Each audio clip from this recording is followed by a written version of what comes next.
La vie entière de Jean-Baptiste a été ce mouvement dont parle Isaïe quand, dans un beau texte que nous répétons souvent, il parle de ce sommet où demeure Dieu et vers lequel tendent les collines. Il compare ce mouvement à l'écoulement d'une masse fluide suivant son cours.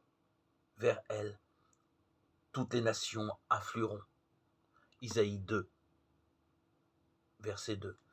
Toute la vie de Jean-Baptiste a eu ce caractère, un écoulement, un mouvement plein, total, simple et uni, où toutes les gouttelettes de vie vont au terme aimé qui les attire, en chantant sa grandeur et en reflétant ses traits.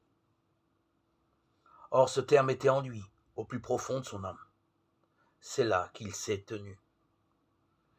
Ces manifestations extérieures, ces étapes du mouvement de vie sont intéressantes. Quelques-unes même sont pour nous riches des plus bienfaisantes leçons. Par exemple, ces longues années de contemplation au désert où pour lui se réalisait si pleinement la parole de Jérémie.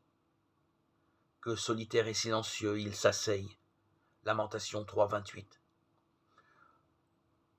Le solitaire supprimera toute agitation vaine, fera taire tous les bruits inutiles et s'élèvera au-dessus de lui-même. Il se fera plus grand que lui-même, grand de la seule vraie grandeur qui se donnera à lui.